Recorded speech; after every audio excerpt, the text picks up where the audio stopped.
नमो वीतरागाय नमो अरिहंताणं नमो सिद्धाणं नमो वायरियाणं नमो वज्रायाणं नमो लोये सब साहुणं ऐसो पंचनमुक्कारो सौवपावपणासनो मंगलाणं च सवेसिं पडवं हवै मंगलम्। ओम नमो भगवते वासुदेवाय। ओम नमः शिवाय। जय सच्चिदानंद, जय सच्चिदानंद, जय सच्चिदानंद। ચાલો તારે આપણે કવિરાજનું પદ સાંભળીએ।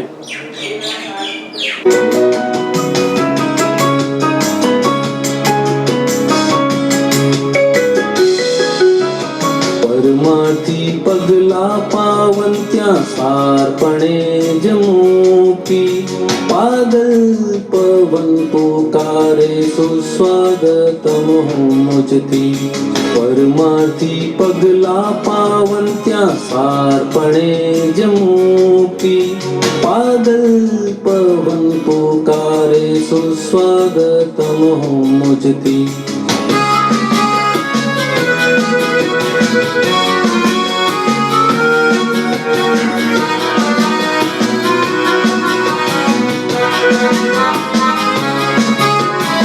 કવિતે પુકારી છડિયું ભડમાં ખડી સવારે ભારતનું ઘોર દિશ્યું ખુશિયા મનાવો પ્યારે। આત્માની આરઝુનું જાગી ચૂક્યું છે સપનું ખોવાઈ ગયું છે નવને દાદાની લાગી તલપું।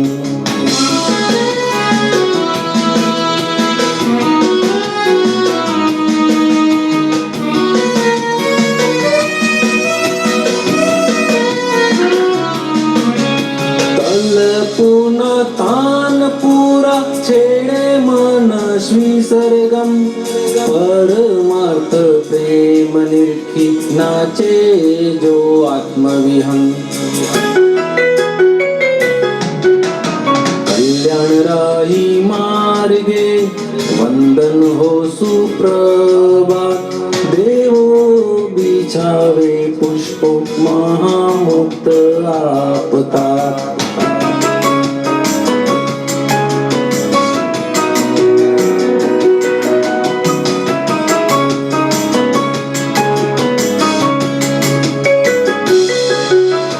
સુણિયાપનો પદાર બ્રહ્માંડ આખું ઝૂમે બેતાલ દિલની ધડકન મસ્તક ચરણમાં ઝૂકે।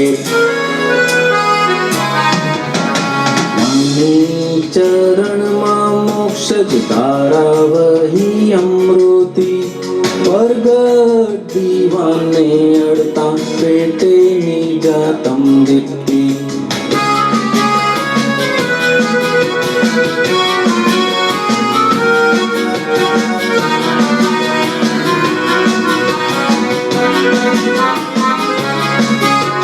દાદાની પાસે કેવળ પૂર્ણેશ્વરી અનુભવ આસારભૂત જ્ઞાની આશ્ચર્યકારી ઉદ્ભવ। રાતે પડે છે ઝાકળ ખીલતી કડી સવારે આધ્યાત્મ યજ્ઞ ગુપ્ત જગ જાણશે ક્યારે।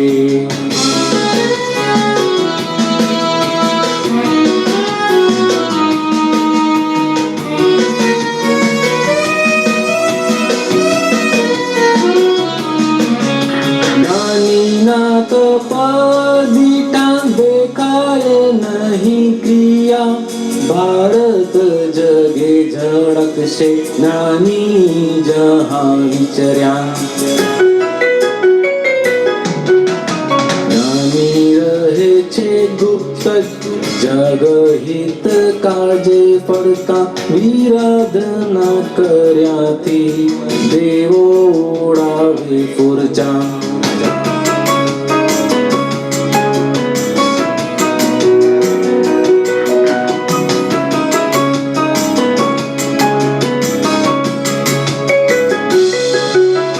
વિરાધકોની વચ્ચે કરવી ન જ્ઞાન ચર્ચા, સમજ્યા વગર મનુષ્યો મૂઢતાથી કેફ કરતા. સજીવન મૂરતને પૂજતા સહુ આત્મા મોક્ષગામી, ઇતિહાસ વિશ્વ ઢૂંઢશે જ્ઞાની ગયા પછાડી.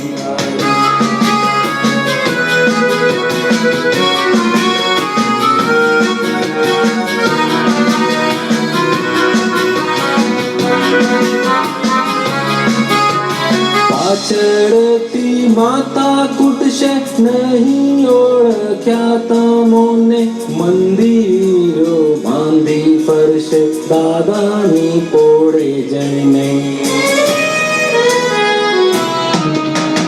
અબજો રૂપિયા ખર્ચી કહેશે અમે રહી ગયા, તેથી કહ્યું છે સમજો જો મોક્ષ ખુલ્યો અહીંયા. તેથી કહ્યું છે સમજો જો મોક્ષ ખુલ્યો અહીંયા.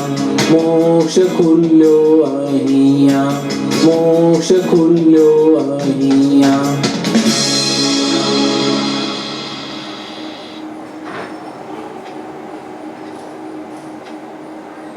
જય સચ્ચિદાનંદ, જય સચ્ચિદાનંદ. કવિરાજને એક જ તલપ લાગી છે. કઈ તો કે દાદા ભગવાનની જગત ઓળખે.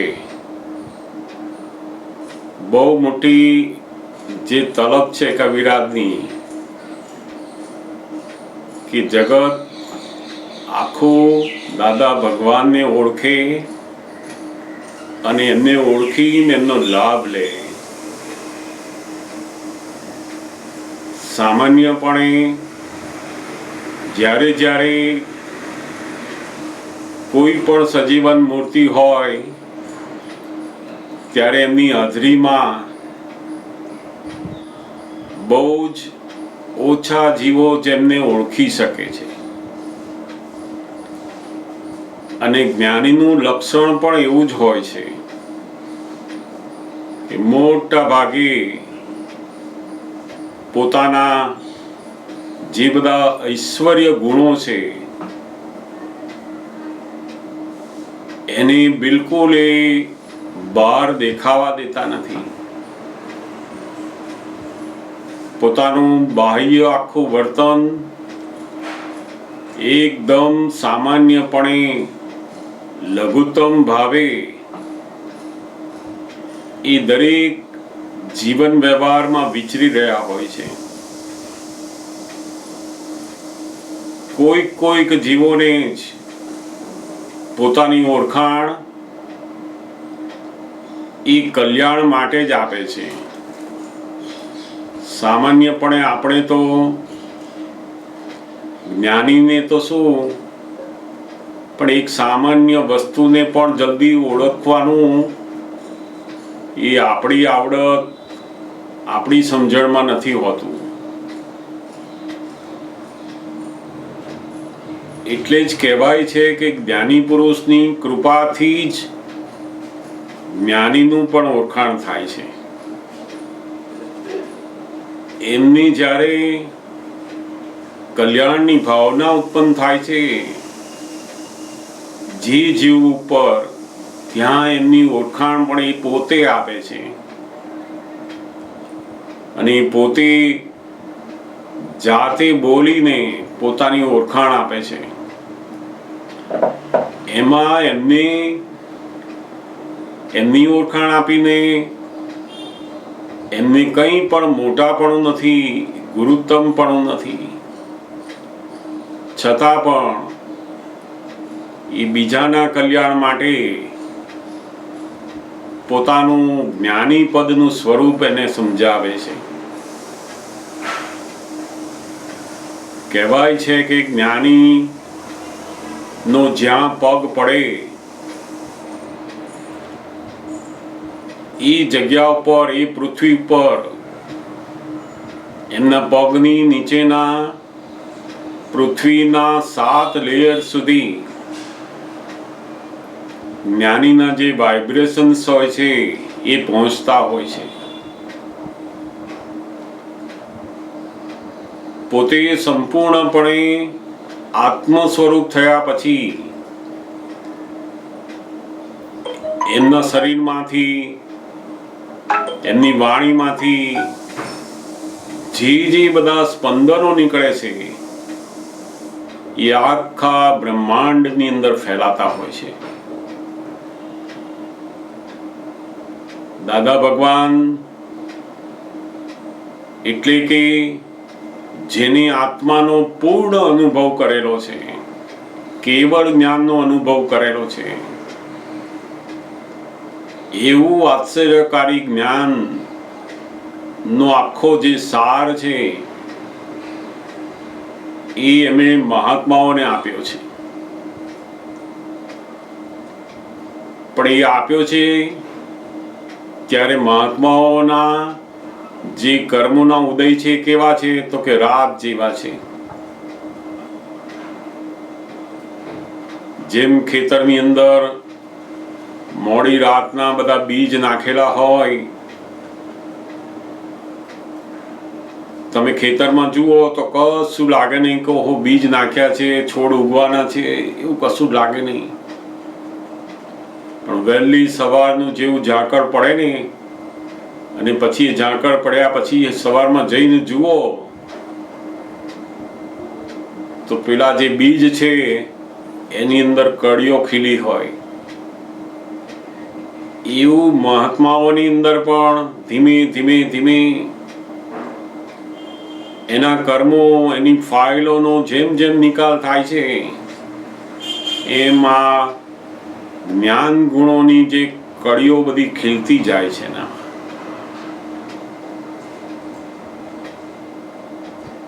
એટલે કવિરાજને થાય છે કે દાદા ભગવાનનો આ જે અધ્યાત્મ યજ્ઞ છે એટલો ગુપ્તપણે ચાલી રહ્યો છે તે જગત ક્યારે જાણશે? કારણ કે જ્ઞાનીનો જગત કલ્યાણનો જે માર્ગ છે કેવો છે તો કે બિલકુલ પ્રસિદ્ધનો માર્ગ નથી. જેમ જેમ લોકો જાણતા જાય પોતાના અનુભવે કરીને, એક વ્યક્તિનો અનુભવ થાય એ વ્યક્તિ બીજાને કે, બીજાને અનુભવ થાય ત્રીજાને કે, એમ કરતા કરતા કરતા જગત એને જાણે. સામાન્યપણે જગતમાં એવા માર્ગ છે કે એક સાથે લાખો માણસોને જણાવે અને હજારો માણસો બધા ભેગા થઈ જાય. એમાં એ પ્રસિદ્ધિ છે. જ્યારે જ્ઞાની પુરુષનો જે આખો માર્ગ હોય છે એ પ્રસિદ્ધિનો નથી હોતો. એ ધીમે ધીમે જેમ જેમ લોકો એક એક, બબે, 5-5 જણ જાણતા જાય, અનુભવતા જાય અને પોતાના અનુભવથી બીજાને લાવતા જાય, એમ કરતા કરતા કરતા જ્ઞાનીનો માર્ગ એ આગળ વધતો હોય છે. અહીંયા કવિરાજે ખૂબ દાદા ભગવાનની જે હાજરી છે એની શું કિંમત છે, સજીવન રૂપે જ્યારે જ્ઞાની હાજર હોય ત્યારે એની શું કિંમત હોય છે એ જગતને જ્યાં સુધી સજીવન પડે છે ત્યાં સુધી ખબર નથી હોતી.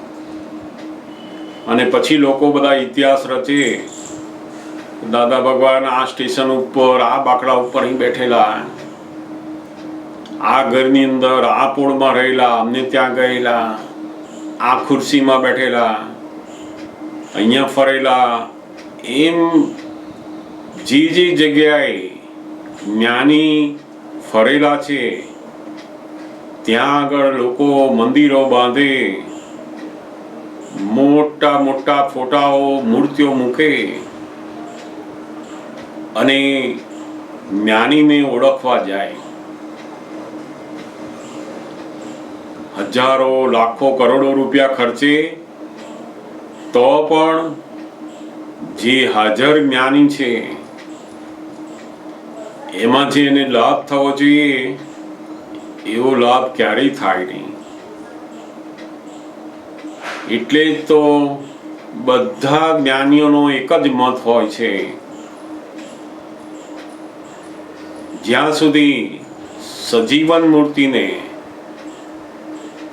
ભજના કરવામાં આવતી નથી ત્યાં સુધી એને મુક્તતાનો અનુભવ થતો નથી.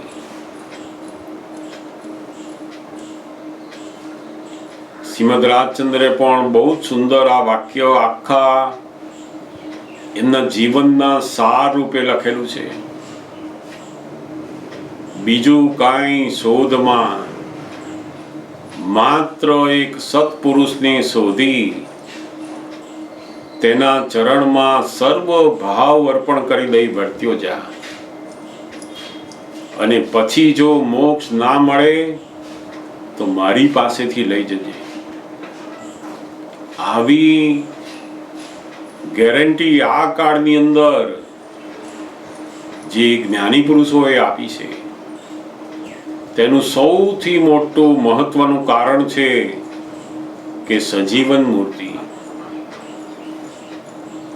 તે સિવાય આપણી ભૂલ ભાગે એવું બની શકતું નથી. એટલે અહીંયા પણ કવિરાજે ખૂબ સુંદર રીતે જ્ઞાની પુરુષની હયાતી, એમનું સજીવનપણું અને એ સમયની અંદર એમની જે ઓળખાણ છે એ કહે છે, કવિ તો છડી પુકારે એમ પુકારે છે. જેમ એકદમ સવાર પડી હોય અને છડી પુકારે એવી રીતના કવિએ પણ આ પદો દ્વારા આખા ભારતના બધા જીવો પ્રત્યે બૂમ પાડીને કહ્યું કે સજીવન મૂર્તિ અહીંયા પ્રગટ છે, તમે કામ કાઢી લો. બહુ અદ્ભુત પદો કવિરાજે રચ્યા છે. ખૂબ સુંદર. આપણે દર વખતે એક એક પદો લેતા જઈએ છીએ અને એની ઘણી બધી સરસ વાતો અંદર હોય છે. બહુ જ સુંદર. તમારામાંથી કોઈને પ્રશ્ન હોય તો જરૂરથી પૂછી શકો. મારી પાસે પણ 2 પ્રશ્નો મૂકેલા છે, એ પણ લઈશું આપણે.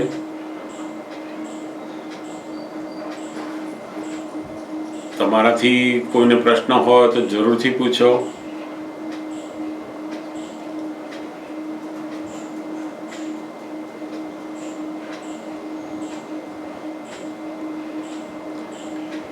આમ તો મોટા ભાગે મહાત્માઓના બધા પ્રશ્નો ઠરી જાય છે, પણ છતાંય કંઈક પૂછવાનું હોય તો જરૂરથી પૂછો. ભાવિસાબેન. આનંદ. જય સચ્ચિદાનંદ. અશોક કાકા, હમણાં તમે કે દાદા ભગવાન વિશે કવિરાજને બહુ કે જગતને જાણે એવું કોઈ પ્રત્યક્ષ પુરુષ હોય એને જગત જાણે, અને એના માટે આપણે જે પણ કરવું પડે એ આપણે કરવા પર તૈયાર હોય અને કરતા પણ હોઈએ. તો એ વસ્તુ મને એવું લાગે કે એ વસ્તુ આપણને જ્ઞાનમાં બહુ આગળ લઈ જાય કે એનાથી, અને એ વખતે થોડું ગર્વ પણ મહેસૂસ થતો હોય. તો એ શું, એ શેમાં જાય એવું આમ એ જાણવું છે મને. એટલે આમાં કેવું છે કે જ્યારે આપણે આપણું પોતાનું કલ્યાણ થયું છે, આપણી પોતાની ભૂલો ભાંગી છે, આપણી ભૂલોમાંથી બહાર નીકળ્યા છે અને આપણે જે આનંદનો અનુભવ કરી રહ્યા છે, પછી ગમે તેવા વિપરીત સંજોગોમાં પણ ત્યારે આપણને પણ એક અંદર ભાવના ઊભી થાય છે કે આપણે જે જ્ઞાન જે નિમિત્તથી આપણે પ્રાપ્ત થયું છે, જે નિમિત્તથી આપણને સમજણ પ્રાપ્ત થઈ છે, જેના થકી મારા દુઃખો જાય છે, જેના થકી હું આનંદમાં રહી શકું છું, જેમના થકી મારું મન શાંત રહી શકે છે, ગમે તેવી પરિસ્થિતિ આવીને જાય છે, પણ એ પરિસ્થિતિમાં દાદા ભગવાન, એમનું જ્ઞાન, એમની વાતો ભૂલાતી નથી. તો આ બધો જે અનુભવ છે એ અનુભવના કારણે અંદર એક જાતની ભાવના ઊભી થાય છે કે આખું જગત, દરેક જીવો પોતાના દુઃખો ઓછા થાય એવી મારી ભાવના છે. મને જે સુખ પ્રાપ્ત થયું એવું બીજા અનેક લોકોને આવું સુખ પ્રાપ્ત થાય. અને એના માટે સહજપણે આપણે આપણી પોતાના શુદ્ધાત્માના ભાન સાથે આપણે વ્યવહારની અંદર જે બધા પ્રયત્નો થઈ રહ્યા છે એ બધા પ્રયત્નો એ પોતાને પણ બહુ જ મોટા જ્ઞાનની અંદર આગળ વધારનારા છે. કારણ કે આખું જગત પોતાના નામ માટે, પોતાના મોહ માટે, પોતાના લોભ માટે બધું કરેલું હોય. આ એક જ એવું કાર્ય છે કે જેની અંદર આપણા માટે કશું જ નથી, પણ આપણે કંઈક બીજા માટે કરી રહ્યા છે. અને એની અંદર જ્ઞાની પુરુષની અદ્ભુત કૃપા એ આપણા ઉપર બહુ જ મોટું કામ કરે છે. પછી કારણ કે આપણા મન, વચન, કાયા એ તો વપરાવાના જ છે. આખો દિવસ આપણું મન, આપણી વાણી અને શરીર એ આ જગત માટે વપરાઈ જ રહ્યું છે. છોકરાઓ માટે, પૈસા માટે, ઘરબાર માટે, સંબંધો માટે રોજ વપરાઈ રહ્યું છે. પરંતુ એની અંદર જો આ મન, વચન, કાયા જ્ઞાનીના ધ્યેય મુજબ વપરાય તો જ્ઞાનીની જબરજસ્ત કૃપા ઉતરે છે. એમાં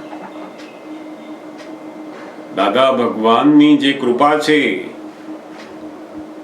એ ક્યારે ઉતરે છે તો કે પોતે સંપૂર્ણપણે આજ્ઞાધીન રહી અને એમના જેવા ધ્યેયની અંદર પોતે પૂરક બને છે. જેમ કોઈ માણસ એકદમ સરસ તંબુ બાંધતો હોય, તે મોટા મોટા દોરડા, થાંભલા, તાડપત્રી બધું સાધન હોય ને બધું બાંધતો હોય. હવે એ બાંધતો હોય એની અંદર આપણે એની મદદ કરવા લાગીએ છો ને, આપણી પાસે વસ્તુ નથી, થાંભલો નથી, દોરડું કશું નથી આપણી પાસે, પણ એ દોરડું ખેંચતો હોય એની જોડે આપણે ખેંચવા લાગીએ, એ થાંભલો ઊભો કરતો એની જોડે આપણે ઊભો કરવા લાગીએ. આપણી પાસે કશું નથી છતાંય આપણે પેલું મદદ કર્યા છે. તો એ સામાન્યપણે મદદ કરવાથી પણ જેનો તંબુ છે, જેનો મૂળ ભાવ છે એને તરત થાય કે હો આ બહુ સારા માણસ છે. એના હૃદયમાં એક જાતનો પ્રેમ ભાવ ઊભો થાય, એક જાતની કરુણા ઊભી થાય છે કે આ મને મદદ કરવા માટે આવ્યો છે અને મને આટલી મદદ કરી છે. તો એવું જ જ્ઞાનીને પણ હોય છે. જ્ઞાનીને એમના જેવા ધ્યેયવાળા જીવો મળે અને એવું કાર્ય કરનારા મળે તો જ્ઞાનીના હૃદયમાં પણ એવી જ અનુકંપા ઉત્પન્ન થાય અને એ સહજ છે. જેમ આપણે ઊભા થઈને આમ ડીશ મૂકવા જતા હોય, કોઈ હાથમાંથી લઈને લાવ મૂકી દઉં છું, ખાલી ડીશ જ મૂકે છે તો આપણને કેવું થાય કે આ બેન બહુ સરસ છે, આમને સારું કહેવાય. એમ એક સામાન્ય એક ફિઝિકલ વર્ક કરે ને તો પણ આપણું હાર્ટ આપણું એની જોડેનું બદલાય છે. તો આ તો બહુ મોટું કહેવાય ને કે જગત કલ્યાણ એટલે જેમાં પોતા માટે કશું જ નથી અને છતાં પણ એવા ભાવ અને એવા બધા પ્રયત્નો, એનાથી આપણું પોતાનું દર્શન, જ્ઞાનીની કૃપા એ એટલું બધું સહજપણે આપણને પ્રાપ્ત થતું જાય છે. એટલે આ તો બહુ અદ્ભુત જગત કલ્યાણનું જે કાર્ય છે એ તો પોતાના કલ્યાણમાં અને જ્ઞાનીની કૃપામાં બહુ જ અદ્ભુત આપણને કામ લાગે છે. અમે લોકો પણ જ્યારથી એવું જગત કલ્યાણનો જે ભાવ અને એવો આખો વ્યવહાર ઊભો થતો ગયો, એમ જ્ઞાનીનું પેલું જે દર્શન છે એને યથાર્થતા અંદર આવતી ગઈ. અને એનું કારણ તો કે જ્ઞાનીની કૃપાનું ફળ થાય છે. દાદા ભગવાન કહેતા ને કે અમારો ધ્યેય જગત કલ્યાણનો છે અને એવું જગત કલ્યાણનો ધ્યેય વાળા જે કોઈ હોય એ અમારી લાઈનનો થયો કહેવાય. એક જ લાઈનમાં અમે કહેવાઈએ તો મારી બધી જ શક્તિઓ એની અંદર કન્વર્ટ થાય છે. કેટલું મોટી વસ્તુ કહેવાય. એટલે ઘણી વાર કહેતા ને કે તમે તો મફતની અંદર જ્ઞાની થઈ જવાના કહે છે.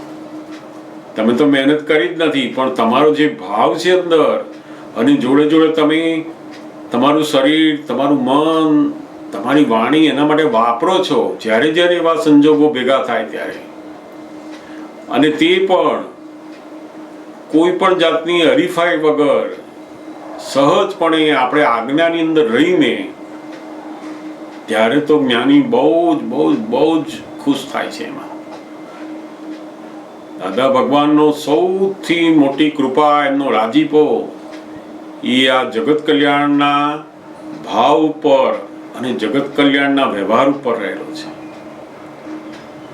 જે કોઈ પણ નેગેટિવ સ્પંદનોને બાજુએ મૂકી પોતે જગત કલ્યાણના પોઝિટિવ સ્પંદનોની અંદર પડે છે, એની જ્ઞાની એની પોતાની અદ્ભુત શક્તિઓ એની અંદર આપે છે. એટલે બહુ મોટો લાભ થાય છે. આ તો જબરજસ્ત લાભ થાય છે. પોતાના કલ્યાણમાં તો સૌથી મોટો લાભ થાય છે. દાદા કેમ જે જગત કલ્યાણ કરવાનો ભાવ કરે છે ને, ખાલી ભાવ કરે છે તો પણ એની સંપૂર્ણ જવાબદારી અમે લઈએ છીએ. જેનો ખરેખર હૃદયપૂર્વકનો જગત કલ્યાણનો ભાવ હોય, દેખાદેખી નહીં, આપણા હૃદયની અંદર ઉત્પન્ન થવું, બહાર સંજોગો ભેગા થવા કે ના થવા. જેમ કોઈ માણસને બધાને જમાડવાનો ભાવ હોય પણ એને સંજોગો ભેગા થાય નહીં, પણ એના ઘરના વ્યક્તિ હોય ને એને એવા સંજોગો ભેગા થઈ જાય કે બધાને જમાડે. તો જમાડે છે કોણ? બીજી વ્યક્તિ. પણ આનો ફક્ત ભાવ હતો, એને સંજોગો ભેગા ના થયા. તો જ્યારે લોકો જમતા હોય ને ત્યારે પણ સૌથી વધારે આનંદિત કોણ હોય? તો કે પેલા ભાવ વાળો. છને ક્રિયા એને કરી, નિમિત્તે બન્યો, બધાને જમાડવાનો, પણ સૌથી વધારે આનંદિત કોણ થાય? તો કે જેનો ભાવ છે અંદર. એટલે દાદા ભગવાન કહેતા ને કે આ જગત કલ્યાણનો જે ભાવ છે શું છે? તો કે કુદરત નિમિત્ત ગમે તેને બનાવે, છતાં પણ જે ખરેખર હૃદયની અંદર જગત કલ્યાણની ભાવના છે એને સંપૂર્ણ આનંદ થાય છે એ વખતે. અને એ જ સાચું જગત કલ્યાણ છે. જગત કલ્યાણમાં હું જ કાર્ય કરું, મારાથી જ જાણે, મારાથી જ પામે, એ મારાપણું આવે તો પછી પેલું પોતાનું કલ્યાણ પણ ચૂકાઈ જાય ત્યાં. જ્યારે આ જગત કલ્યાણનો ભાવ, જેની અંદર પોતાપણું, મારાપણું એવું કશું છે જ નહીં, સહજ આજ્ઞાએ કરી નહીં, પોતે સહજ એક વ્યવહારની અંદર આવે અને પોતાનો જે સમજણ, પોતાનું શરીર, પોતાનું મન એ દાદા ભગવાનના જગત કલ્યાણના કાર્યમાં વાપરે. જેમ મારી કોઈ સરસ બનાવીને ખવડાવવાની શક્તિ હોય તો હું મહાત્માઓ માટે એ વાપરું કે જેથી કરીને લોકોને એવું થાય કે ઓહો, અહીંયા તો બહુ આનંદ આવ્યો. એમ છોને એને ખાવામાંથી આનંદ આવ્યો, પણ એમ કરતા કરતા કરતા આ જગ્યાએ આનંદ આવે છે, એમ કરતા કરતા એ પેલા જ્ઞાનના આનંદ ઉપર આવશે. તો મારી જે શક્તિ હતી રસોઈ બનાવવાની, લોકોને બેસાડવાની, કોઈ વૃદ્ધ માણસ હોય તો એની ખુરશી આપવાની, એવી કોઈ પણ શક્તિઓ, ગાવાની શક્તિ, બોલવાની શક્તિ, કોઈ અનુભવ કહેવાની શક્તિ, પોતાની પ્રકૃતિની અંદર જે સારી વસ્તુ છે એ હું દાદા ભગવાનના જગત કલ્યાણ કાર્યમાં વાપરું.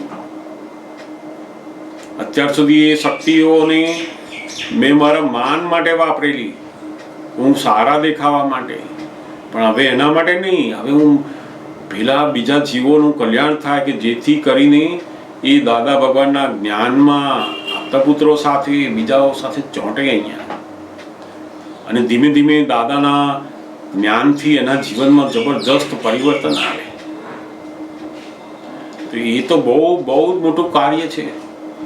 અને એ કાર્યથી આ પોતાના મન વચન કાયા એ તો સરસ દાદા ભગવાન માટે વપરાયા. અને બીજું, એમની અદ્ભુત કૃપા આપણા ઉપર વરસે જ જાય, વરસે જ જાય.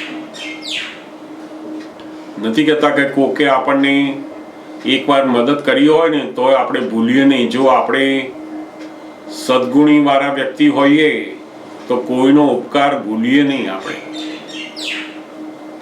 તો જ્ઞાનીએ તો કેટલો મોટો ઉપકાર કર્યો છે કે કોઈ કાળમાં આપણે એમના ઉપકારનો બદલો વાળી શકીએ નહીં. કોઈ એવું સાધન નથી, કોઈ વસ્તુ નથી કે જેના થકી આપણે જ્ઞાનીનો જે ઉપકાર છે આપણા ઉપર એ પૂરો કરીએ આપણે. તો કે સૌથી મોટું કામ આ છે કે આપણા મન વચન કાયા, હવે જેટલા બને એટલા આપણે એમના ઉપકારના બદલામાં જો એટલું પણ કરી શકીએ ને તો એ બહુ સાર્થક છે. એટલે આ જે કાર્ય છે જગત કલ્યાણનું, એમાં પોતાનું કલ્યાણ તો સહજપણે સમાઈ જાય છે, સરળ રીતે. નહીં તો શું થાય તો કે આ મનને છે ને આ કાળમાં કોઈ આવા સારા કાર્યોમાં મૂકીએ નહીં ને તો પછી એ સંસારના કાર્યોમાં, ઊંધા કાર્યોમાં અને કુસંગના કાર્યોમાં એની મેળે જ જાતું રહે. જેમ જેમ આપણે સત્સંગ અને સત્સંગ તરફ લઈ જનારા સાધનોની અંદર આપણા મનને મૂકતા જઈએ ને એમ પેલો કુસંગ છૂટતો જાય. જેમ રોજ 2 પદ ગાવાના, ચલો વિધિ બોલવાની, ફલાણું આ સત્સંગનું આ કામ કરવાનું, મનને એમાં મૂક્યું તો શું થાય તો કે પેલા કુસંગના સંજોગો એની મેળે હટતા જાય. આપણું કલ્યાણ અને જગતનું કલ્યાણ બંને એમાં આવી જાય છે. અને જોડે જોડે આ કુસંગના જે બધા સંજોગો ભેગા થતા હોય ને એની મેળે જતા રહે. નવરા મળે તો શું થાય, ચલો 2 બહેનપણી જોડે વાત કરીએ, ફલાણા જોડે વાત કરીએ, અને એ વાતોમાં કેવું થાય તો કે બધી સંસારની વાતો, બધી મોહની વાતો, કોકના દોષ જોવાની વાતો, એ કુસંગ. પછી એમાં જ્યારે આપણે આપણા કામમાં રહ્યા કરીએ કે હો મનને હજુ આ સત્સંગનું કામ છે, આ કામ છે, આ પદનું કામ છે, ફલાણા, તો કુસંગના બિલકુલ સંસ્કારો અંદર પડે જ નહીં, અને એ બહુ મોટું કલ્યાણ થાય છે. સમજાય ને? એટલે આ તો બહુ, જેને ખરેખર એવા યોગ આવે તો બહુ ઉત્તમ છે. અને આપણે એવા યોગ શોધવાના ઘણી વાર તો આ તો ઘણી વાર આપણે શું છે, સંસારના બધા યોગ ના હોય ને તો એ હોદીને કરતા હોઈએ. પણ એના કરતા ખરેખર આ જગત કલ્યાણના જે ભાવ છે એની અંદર આપણું યોગદાન કરો, કે આપણા મન વચન કાયને વપરાવો. એમાં બહુ સુંદર વાત છે, અને ધીમે ધીમે સમજાતી જશે બધી. ખ્યાલ આવે ને? બીજા કોઈને પણ પ્રશ્ન હોય તો જરૂરથી પૂછશો.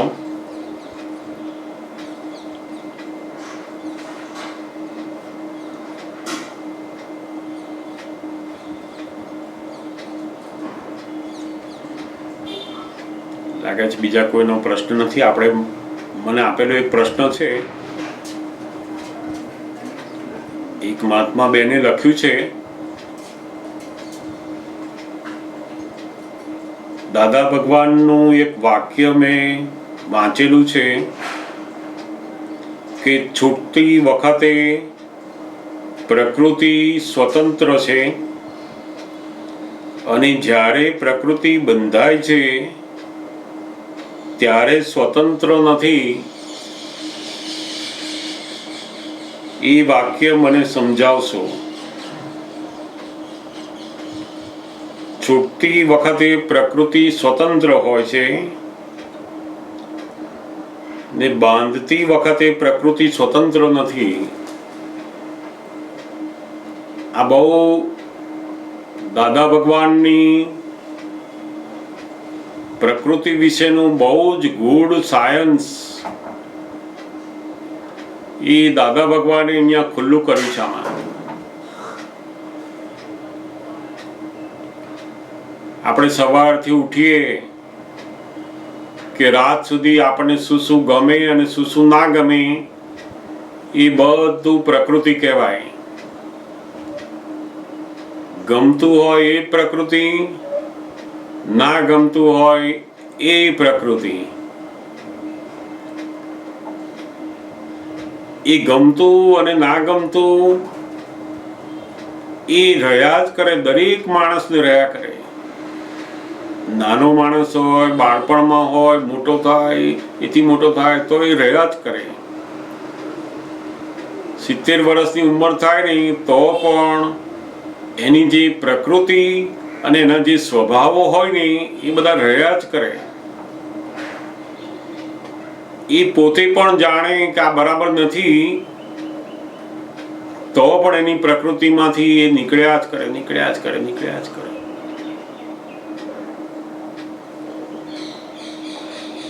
પ્રકૃતિ એટલે શું? તો કે આપણે જેવું વીંટેલું હોય એવું જ અત્યારે ઉકલે.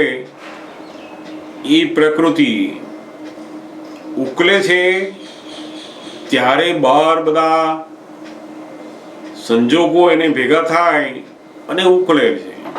એમાં એ બિલકુલ સ્વતંત્ર છે. સંજોગો ભેગા થયા તો ઉકલવા માંડે. એમાં પોતાના ભાવની બિલકુલ જરૂર નથી. એમાં પોતાના જ્ઞાન, પોતાનો ભાવ કશાની જરૂર નથી. તો પેલું તો ઉકલ્યા જ કરે છે એની મેળે. પણ જ્યારે એને વીંટાતી હોય પ્રકૃતિ, ત્યારે પેલા ચેતનનો મૂળ ભાવ જે છે, વ્યવહાર આત્માનો જે ભાવ છે ને, એનાથી બંધાય છે. જેમ ઘણી વાર આપણે નથી હોતું કે આપણે જાણીએ છીએ કે આ છોકરાઓને એક વાર કહ્યું પછી બીજી વાર નથી કહેવું મારે હવે અમને કશું, તો પણ થોડીક વાર થાય નહીં, આપણે બંધ રાખીએ પણ પાછો એ આમથી આમ કરે, તેમ કરે, મૂકવા જાય, આ લેવા જાય. અરે ભાઈ બેસતે તું હમણાં, કે તરત બોલી જવાય આપણાથી. કેમ? તો કે આ જે બોલવાની જે પ્રકૃતિ છે એની, કે હમણાં શાંતિથી બેસતો, એ પ્રકૃતિ બદલાય નહીં. કારણ કે એ પેલી વીંટાયેલી જેવી છે ને એવી ઉકળે છે અત્યારે. પૂર્વ ભાવની અંદર શું વીંટાયેલી? છોકરા બરાબર સીધા ચાલવા જોઈએ, તે જે ભાવ નાખેલો ને પેલો સહેજ આડોઅવળો થાય ને એટલે આ બોલ્યા વગર રહેવાય નહીં એનાથી. તો કે પૂર્વે જે પ્રકૃતિની બંધારણ કર્યું એણે, ત્યારે એમાં પોતાનો ભાવ અંદર નાખેલો, એટલે સ્વતંત્ર નથી. બાંધતી વખતે સ્વતંત્ર નથી. પ્રકૃતિ જ્યારે બંધાય ત્યારે એને કારણ પ્રકૃતિ કહેવાય, કોઝિસ બધા બીજ સ્વરૂપે. એ વખતે પેલો વ્યવહાર આત્માનો જે ભાવ છે અંદર એ ઉમેરાય છે અંદર, કે મારે આવું જોઈએ, આ સારું, આ નહીં સારું, આવા છોકરા જોઈએ, આવો વ્યવહાર જોઈએ, આવું હોય તો જ સારું. એ બધા ભાવ થી પ્રકૃતિ અંદર બંધાય છે. અને એ કારણ પ્રકૃતિ પછી બીજા ભવે કાર્ય પ્રકૃતિમાં પરિણામ પામે છે. હવે જ્યારે ઉકલે છે, પેલી કાર્ય પ્રકૃતિ ઉકલે છે, ત્યારે એનું જ્ઞાન બદલાઈ ગયું કે મારે બોલવું ના જોઈએ આ. પણ છતાંય શું થાય તો કે પેલું બોલાઈ જ જાય પાછું. એનું કારણ શું? તો કે આ પ્રકૃતિ આમાં સ્વતંત્ર નથી. આ બહુ જ, જો પ્રકૃતિનું વિજ્ઞાન આપણને સમજ પડતી જાય, પોતાની પ્રકૃતિ અને આપણી જોડે રહેનાર દરેક વ્યક્તિની પ્રકૃતિઓને જો આપણે સમજતા થયા તો બહુ મોટું આ જ્ઞાન પ્રાપ્ત થઈ ગયું કહેવાય. જ્યાં સુધી પોતે પોતાની પણ પ્રકૃતિને બરાબર ઓળખ્યા નથી, ત્યાં સુધી બીજાની પ્રકૃતિને પણ ઓળખી શકતા નથી.